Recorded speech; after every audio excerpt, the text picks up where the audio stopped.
नमस्कार दोस्तों। 28 अप्रैल 2026 को संयुक्त अरब अमीरात या यूएई ने पेट्रोलियम निर्यातक देशों के संगठन ओपेक और व्यापक ओपेक प्लस गठबंधन से बाहर निकलने की एक ऐतिहासिक घोषणा की है। 1 मई 2026 से प्रभावी होने वाला ये निर्णय लगभग 60 साल पुरानी साझेदारी का अंत है। यूएई के बाहर निकलने के मुख्य कारण क्या हैं? जो पहला कारण दिखता है वो है आर्थिक सीमाएं और उत्पादन क्षमता। यूएई ने अपने एल बुनियादी ढांचे के विस्तार में $150 बिलियन का भारी निवेश किया है और उसकी वर्तमान क्षमता 48 लाख बैरल प्रतिदिन है। ओपेक के सख्त उत्पादन कोटा के कारण यूएई को अपनी इस क्षमता का एक बड़ा हिस्सा निष्क्रिय रखना पड़ रहा था, जो उसकी अर्थव्यवस्था के विविधीकरण के लिए आवश्यक पूंजी जुटाने में बाधा बन रहा था। दूसरा बड़ा कारण है सऊदी अरब के साथ प्रतिद्वंद्विता।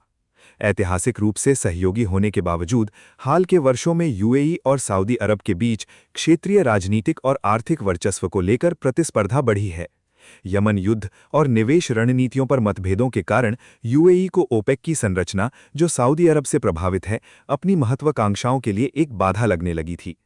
और तीसरा कारण है सामरिक पुनर्गठन। दरअसल अब्राहम समझौते के बाद यूएई ने अमेरिका और इजराइल के साथ सुरक्षा संबंध मजबूत किए हैं।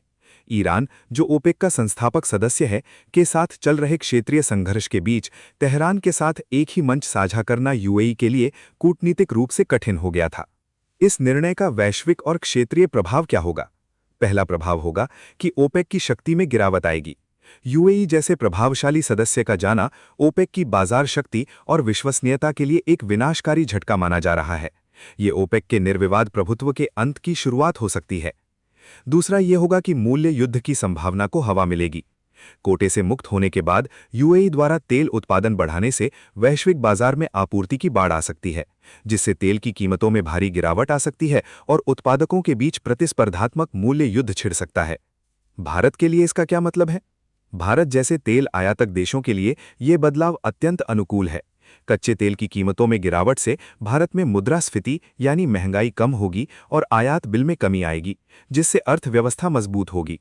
दूसरा भारत पर यह असर होगा कि ओपेक के सामूहिक नियंत्रण के टूटने से भारत को सीधे यूएई और अन्य उत्पादकों के साथ स्वतंत्र और प्रतिस्पर्धी द्विपक्षीय ऊर्जा सौदे करने का मौका मिलेगा, जिससे उसकी ऊर्जा आपूर्ति के विकल्पों में विविधता आएगी।